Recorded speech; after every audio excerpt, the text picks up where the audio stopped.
Are you thinking about becoming a foster parent? Or maybe you would just like to learn about children in the foster system. I'm here to provide the information I have as an experienced foster mom. Today's topic is children's mental health medication, how to keep track of who takes what and when, ways I've navigated the mental health labyrinth and advocated for children's needs while they were placed in foster care and through adoption. Quick background. I have 5 kiddos. 4 are adopted through foster care. 1 is an adult and lives on her own. 1 is biological. All are loved. Between the 4 kiddos who live with us, we have a total of 21 prescriptions and supplements. That is a lot to remember and keep track of. The majority are morning and evening distributions, with only 1 at noon. I have 2 medication organizers, and each week I fill them up so I know who has their meds, and it cuts down on the time it takes to get them all out. My sweet children have no patience and struggle with anything that requires them to wait. When they become dysregulated and impatient, I too become a little panicky. This makes distributing medication a tricky game to play. Thus, the organizer saves me. I luck out that the organizer has the colors my kiddos have all chosen as their colors: yellow, pink, purple, and blue. 1 is for AM meds and the other for PM meds. Pretty simple. I take 1 evening a week and sort everything out and make a list of anything running low so I can fill it in the coming week. Most of their meds are controlled and I am not able to refill them even a day early. I go to the pharmacy a lot, sometimes 3 or 4 times a week. Each child has their own psychiatrist who manages their medications. With that comes an additional appointment. Most of these appointments can now be handled virtually, which has saved me so much time running. However, each kiddo is working towards different goals and has drastically different behaviors that are being treated. Therefore, their appointment schedules range from every 2 weeks to every 6 weeks. During these appointments, the psych may change a medication type or dosage. This means another trip to the pharmacy. Getting in to see a psychiatrist starts with a referral from their pediatrician or primary care provider. There are typically wait lists that vary in length from 3 months to over a year. Pediatric mental health doesn't have enough providers to meet these high needs. You will see this when it comes to setting up therapy, psychiatry, and any mental health specific evaluation you wish to have completed.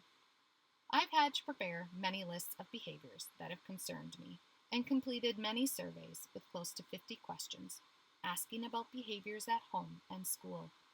A great number of children in foster care suffer from PTSD and complex PTSD. The symptoms of these are sometimes hard to distinguish from ADD and ADHD, and vice versa.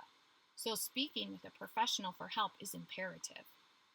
It has been my experience that children under the age of 4 will most likely not be prescribed any medication for mental health. You will become very knowledgeable on what medication side effects or lack of benefits you'll see in each child. Scary side effects do occur, and you should always read the papers provided to you by the pharmacist. I've had to run a child to the ER because I thought she was having a stroke due to a negative effect of a medication. After being assured she was not having a stroke and waiting almost 5 hours, the doctor called an on-call psychiatrist and pharmacist to find out that Benadryl was recommended to take care of the side effects. I would never have thought of this, as my child was not itchy or having a hard time breathing, signs I would have known as an allergic reaction. However, my child was suffering from Parkinsonian symptoms, where she couldn't move her head and neck and struggled to walk. Very scary, but there were professionals available to help me when I needed it. Now I know what adverse side effects can look like, and I have a newfound respect for the very powerful medication my children are on. Here are 5 tips for successful medication management. Number 1, ask a lot of questions. Ask your child how they feel. Use pictures to describe feelings. Mirror their facial expressions and play feelings detective. They may not know how they feel, and you may need to help them discover their feelings. Ask the professionals around you a lot of questions. Ask about side effects. Ask, how long does the medication last in their system? 12 hours? 1 hour? Maybe 24. How will the child know if it is working? How can I as a parent know if it is working? Get their classroom teachers involved. Ask about behaviors in class. Have an open conversation weekly about changes in behavior that may or may not be associated with the change in medication. Number two, write everything down. This includes the child's symptoms to communicate clearly with experts and the information the experts are giving in return. I use Google Keep on my phone and have a page for each child. I keep track of any new or worsening symptoms between appointments and list out what medication they have been on and are currently taking. This keeps everything at my fingertips for easy access when I need it. I do not remember the details I think I should remember from one day to the next, sometimes not even from the house to the car. Number 3, read all warnings. Some psychiatrists will go over any and all medication side effects with you in an appointment, but many will not. It will be up to you to discuss any questions you may have with your pharmacist and to read the papers that come with the medicine. There are also many resources online to help you. Before I pick the medication up from the pharmacy, I do a quick Google search and make sure I understand at least the basics of what the medication will be doing to my child's brain before I pick it up. That way I can ask any questions I might have to the pharmacist. Again, I put these questions in my phone so I don't forget them and have them ready when I get to the checkout window. Number 4, know what to do in case of an emergency. You can always call 911, poison control, or a nurse trauma line if there's one available through your clinic or hospital for after-hours help. Your child's psychiatrist or pharmacist are also phone calls you can make. The nurse line is usually where I start. It helps me get my thoughts together when I am stressed about the health and safety of my child. Usually, if a symptom is bad enough that I'm looking for help from a nurse, I bring my child into the ER or urgent care for help anyway.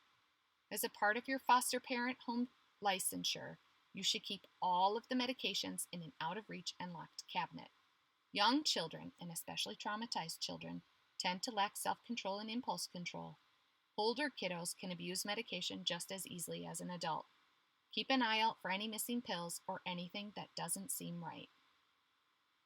Finally, stay organized. It's easy to forget in the morning or in the evening when you are overwhelmed by all of the needs present at one time in your home. Having as many things prepped and ready to go makes a smoother routine and fewer mistakes. Since I do almost all the doctor's appointments, I'm the only one who knows who is on what and how much, so I have to have things organized in case I am gone during a medication distribution time. I only fill my med containers when all the kids are asleep, so I can give 100% of my attention to getting the right pills in the right compartments. Trauma is the reason behind the mental health needs of the children we see entering the foster care system.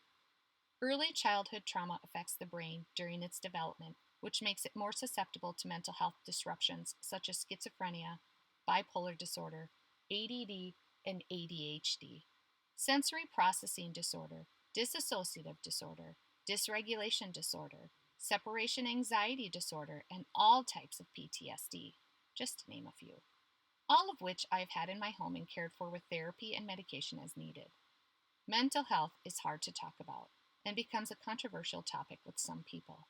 I use the analogy of if my child had diabetes or cancer, I wouldn't ignore the symptoms. I would take my child to the doctor and follow a treatment plan. Some of which may include medication, all of which include therapy. Managing the medication needs for mental health is one of the many challenges facing a foster parent and adoptive parent. Even though this is a scary and sometimes unfamiliar task, there are many professionals and peers available to help. Always remember, you are not alone. There are people who can help you with this.